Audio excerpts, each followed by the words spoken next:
Hey, what's up YouTube? It's ICU, and in today's video we're going to be unboxing the brand new PS4 Pro, Sony's mid-life cycle console upgrade for the PS4. Be sure to give this video a huge thumbs up if you're at all interested in the brand new PS4 Pro.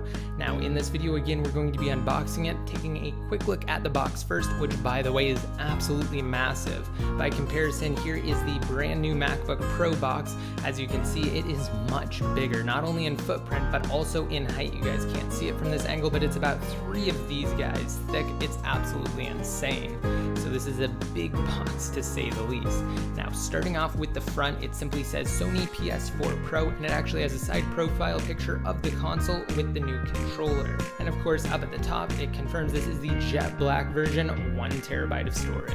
And quickly taking a look at the right hand side, it details what's included in the box itself, and it says Sony PS4 Pro, and it merely just says PS4 Pro on the other side, the left one. Whereas the back is basically just a huge ad for Call of Duty Infinite Warfare. Alright, now let's get into the unboxing aspect. So using my knife, we're going to cut through the single piece of plastic or tape that is actually sealing this box up, and we're just going to lift the flap here to reveal, of course, another box on the inside, upside down. So let's flip this over. All right, let's go ahead and pull out this little tab right here, and we're just going to lift this flap to reveal immediately a quick start guide. So this is just the PS4 Pro quick start. Let's go ahead and pull it out of this plastic wrap that's protecting it and get a close-up of this. Again, just walks you through the basics of the console, how to actually get it set up, get everything connected, and we also have a safety guide. So we can go ahead and set all of that off camera now and return to the box. So let's go ahead and lift these flaps right here. That might have been a little bit loud, sorry about that. So let's go ahead and pull this piece up, and here we go guys, we have the brand new PS4 Pro console itself sitting directly inside. Let's go ahead and pull it out of the box.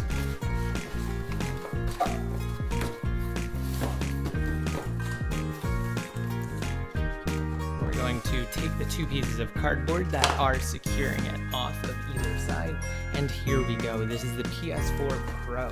So let's remove the protective wrap, and immediately you'll notice something a little bit interesting. We have the customary Sony PlayStation buttons actually embedded on the bottom. Now these are definitely rubberized, and they're most likely to secure it when you actually place it on its bottom, because this is the bottom of the device. Let's go ahead and get a quick close-up of that. It actually does look pretty nice. I thought at first it would cheapen it, but it definitely doesn't. And here we go guys, this thing is about as thick as the original PS4, and it's definitely thicker than the brand new PlayStation 4 Slim console. Here's the front of it, or the other side of it if you actually place it on its bottom. We have this really nice silver and reflective PlayStation logo. I absolutely love it. And when we take a look at the front of the console, where you're actually going to be connecting your USB and inserting games into, you can see that we do have this kind of 3-tiered design now. It looks rather interesting, definitely a departure from what we have with the regular PS4, which I do have off camera that I'm going to grab in just a second to compare against this guy. Of course, in the top left it merely says Sony. On the top right it says PS4. We do have our slot to actually insert media right here, so games as well as movies. By the way, again, there is no support for UHD Blu-ray, meaning you will not be able to play 4K Blu-rays on this, guys, surprisingly. Let's go ahead and get a close-up of the right-hand side. You will notice that we also have 2 USBs just like previously. However, when we go ahead and flip it on over to the back side, in addition to the AC or the power right there, we also have HDMI 2 instead of 1.4. We have where you're going to connect your PlayStation 4 camera to.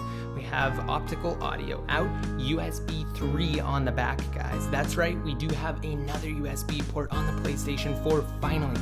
So that's what I was saying. In addition to the 2 that we have on the front like always, we now have 1 on the back. This is USB 3, so that's definitely exciting. And of course we do have Ethernet over on the far right. Now before we actually return to the rest of the contents of the box, I do have the original PlayStation 4 right here and the PlayStation 4 Pro right here. you can see immediately, you notice a difference even when looking at the top of it, of course, because we do have the new silver PlayStation logo. Now the PlayStation 4 Pro does have a bigger footprint than the original PlayStation 4, but it seems to be approximately the same thickness. So let's go ahead and get a shot of this. You can see it is definitely bigger in general, but when we go ahead and compare them side by side, we have the original PS4 on the left and we have the PS4 Pro on the right. They're near identical, but this thing is definitely thicker than the new slim version of the PS4. And if you're actually thinking about one of these two devices, whether it be just the regular version or the Pro, chances are good you're actually going to go with the slim iteration of the regular version. So that's something to consider, but I definitely don't think it should be a deciding factor, the thickness of the device. We should instead turn our attention toward the power of the actual PS4 Pro. Alright, so let's go ahead and return to the box. We're just going to pull it closer here. We only have one more box in here, so we're pretty much at the end of the unboxing portion. That merely has the power cable, built-in power brick as always, of course, meaning you simply connect this to the back where it requires the AC power input, plug it into the wall, and you're good to go. And then additionally, we have the regular ear pods that Sony includes. And then let's go ahead and fish around in here for something else. Looks like a micro USB cable, and you're just going to use this to charge the controller, which, by the way, over on the right hand side we actually should have the controller, and yep, that appears to be what it is. And of course, in addition to the controller, we have an included HDMI cable, which is really nice, good on Sony for that. Let's go ahead and pull this controller out because this thing is slightly revised over the regular PS4 controller. So let's go ahead and grab that, which I have over here in my left hand now. While you almost can't even really tell, the color of the directional pad arrows is slightly different. You can see that we do have a lighter version on the PS4 Pro controller. Additionally, we should have a revised light bar as well. You can see that inside of the touchpad itself, it actually lights up, as well as the regular light bar that we've come to expect on the PS4 controller. So let's go ahead and get one more shot of that. We're just going to light this guy up in addition to the PS4 controller. And again, this one is the Pro with the light bar on the actual touchpad as well. We definitely don't have that on the regular one. So that's overall just supposed to help with tracking, definitely with the PSVR. By the way, if you guys happen to miss my PSVR unboxing video, definitely check it out. I will have it linked in your cards and up on your screens now via the annotations, as well as down below in the description. So the main story behind this guy is just 4K graphics and better gaming experience in general, guys. Basically, this thing is powered by a 2.1 GHz 8-core AMD Jaguar CPU, whereas the regular PS4 and the PS4 Slim are both powered by a 1.6 GHz 8-core AMD Jaguar CPU. So we have a bump from 1.6 to 2.1 GHz, and then the real kicker here is in the GPU department. We have 4.2 teraflops of graphics power on the AMD chip versus the 1.84 teraflops AMD Radeon GPU in the regular PS4. So again, 1.84 on the PS4 and then 4.2 on the PS4 Pro. Absolutely insane, massive difference there. Now what does that all translate to? Well, Sony says that the Pro adds 30% CPU performance and 100% GPU bump. That's amazing, and games are going to be absolutely phenomenal on this thing moving forward. And the 1 GB of RAM is specifically for non-gaming functionality, so that the 8 GB can be reserved fully for games at all times. So basically everything else that the system does should take place on that dedicated 1 GB RAM, whereas the remaining 8 should be free for games, providing a more lagless experience overall, especially when exiting from your game simply by pressing the main PlayStation button on your controller.